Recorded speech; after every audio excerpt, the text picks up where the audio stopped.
Hello and welcome again to the third part of Introduction to Oculus Regeneris Eye Care and Research Center.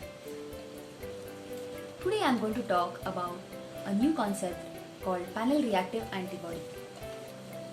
Traditionally, corneal transplantation has been the most successful of all organ transplantations. It was first described by Franz Riesinger in 1824 in rabbits, thereafter by G.F. Sellerbach, Edward Zerm in 1904, and Filatov is known as the father of keratoplasty.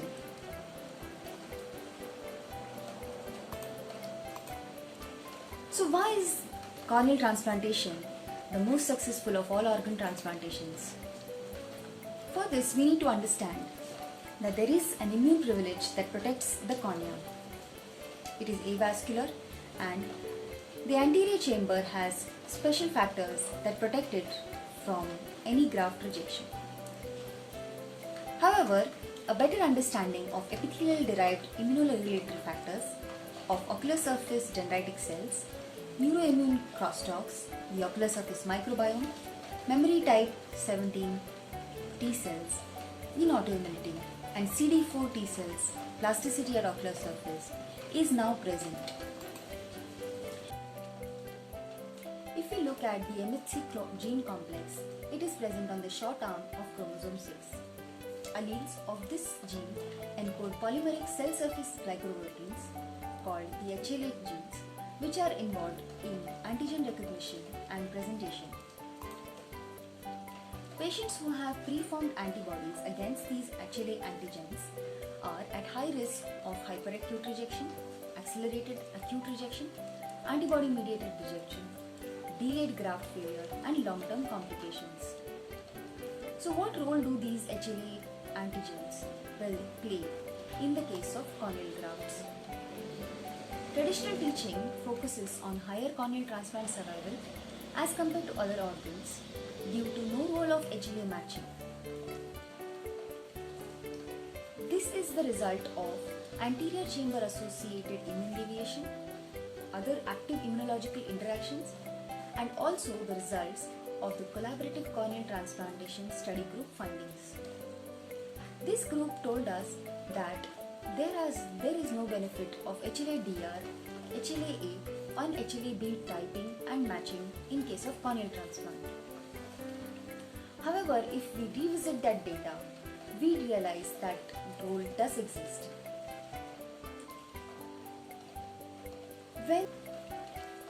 When the original results were tried for repeatability of the cross-matching, only 55% of the results had concordance with the original ones. Also, thus, cases that were considered well matched may have actually been badly matched. Also, other studies from Vail et al. And Bagusin et al. Found an affirmative role of HLA-DR on graft survival. In addition to all these factors, we must realize that the most common reason for graft failure, even in corneal transplants, is graft rejection. So, what are we missing? If we look at the concept of panel reactive antibody, it is nothing but the amount of the HLA antibody that is present in a recipient serum. Higher levels are indicative of greater chances of donor rejection. Simply put, panel reactive antibody is the proportion of the population to which the person who is being tested is primed to react with an acute reaction. In solid organ transplants, this test is routinely performed for organ reallocation and for selection of patients who need desensitization protocols. Immune-mediated graft rejection in high-risk corneal transplantations are equal to or sometimes greater than those in solid organs. Thus, panel reactive antibody is as relevant to the high-risk grafts, corneal grafts, as it is in other organ transplants.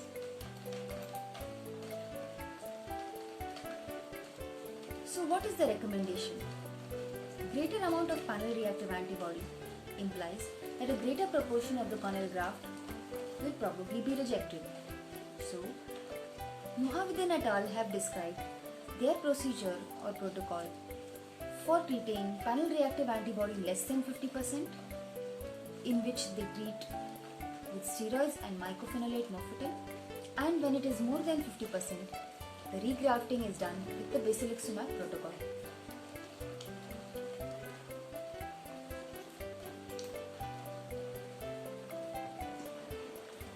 Other organ transplants have also described the potential benefit of improving the allocation strategy by the use of panel reactive antibody.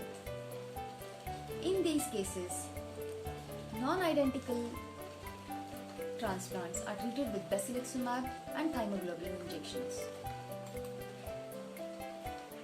So far, in ophthalmology, only one publication by Cheng et al.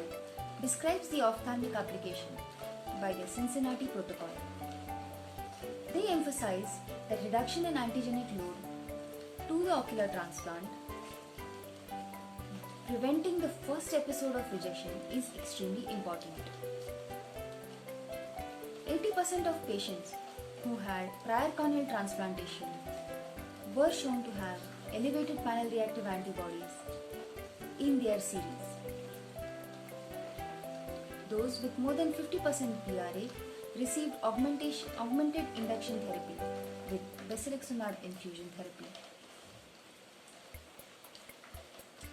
Other newer modalities that use anti-VEGFs, TRAC protein receptor agonists, gene therapy, lentivirus express endostatin, or bone marrow derived mesenchymal stem cell therapy have successfully been described in animal models and have shown promising results in clinical trials. Another meta-analysis by Kihua et al., which has been recently published on outcomes of limbal stem cell transplants, described that longer immunosuppressive regimens had greater success rates and HLA-matched organs had slightly better outcomes than unmatched ones. But despite sufficient evidence to change or challenge practices, both HLA matching and PRA testing remain underutilized in the field of ophthalmology. With this, we come to an end of our part 3 of Introduction to Oculus Regionalis Eye Care and what we represent. Stay tuned to other things that we may be introducing soon in the near future.